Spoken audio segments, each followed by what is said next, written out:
គេមកហើយបងប្អូនណានៅថ្ងៃទី30ខែ11ឆ្នាំ2025នេះ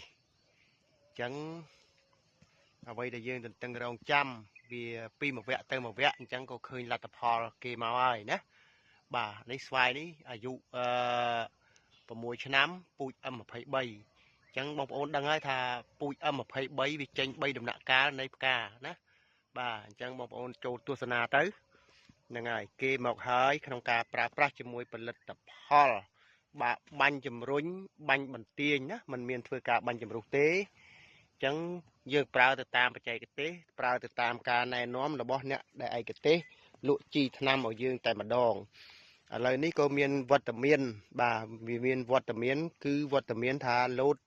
ជាក្តាប់មកឲ្យយើងហើយណាបងប្អូនបាទមានវត្តមានលោតជាក្តាប់មកឲ្យយើងហើយផ្កានេះផ្កាគុណភាពបាទផ្កាគុណភាពតែម្ដង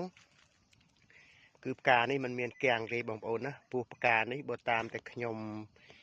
សង្កេតមើលបាទជារៀងរាល់ឆ្នាំគឺការបង្កាត់កេសរញីកេសរឈ្មោះរបស់វានេះគឺគ្រប់គ្រាន់តែម្ដងបាទគ្រប់គ្រាន់តែម្ដងអញ្ចឹងក្នុងចង្កោមផ្កានីមួយវាមានធម៌អំពុលទៅដោយការប្រើប្រាស់ជីថ្នាំបាទយើងមិនធ្វើឲ្យប៉ះពាល់ទៅដល់នៃចង្កោមផ្កាតែម្ដងបងប្អូនណានឹងហើយគឺការធ្វើកសិកម្មយើងត្រូវទៀមទាយកបច្ចេកទេសបងប្អូនបាទមិនមែនយើងសិក្សាទៅតាមគ្នាទេណាបងប្អូននេះហើយដែលគេហៅថាកសិកម្មដើម្បីគ្រួសារនេះក្តាប់បងប្អូនឃើញទេនេះក្តាប់ហើយណាបងប្អូនណាបាទចង្កោមក្តាប់ចេញមកហើយអញ្ចឹងការបង្កាត់នេះក៏ក្តាប់ដែរបងប្អូននេះក៏ក្តាប់ដែរបងប្អូនណាបាទតែបងប្អូនមើលមិនទាន់ច្បាស់ទេពីព្រោះចន្ទទីខ្ញុំបាទនេះបាទវាទឹកតែនឹងបញ្ចេញនៃផ្កាមេហើយក៏ទើបតែនឹងបង្កាត់ជាក្តាប់ដំបងអញ្ចឹងបងប្អូនមើលនេះសិតតែក្តាប់នេះបាទសិតតែក្តាប់ហើយបងប្អូននេះក៏សិតតែក្តាប់ដែរអញ្ចឹងយើងមិនមានអ្វីព្រួយបារម្ភទេយើងថែទាំវគ្គនេះគឺយើងឲ្យអាហារធម្មពលវាទៅតាម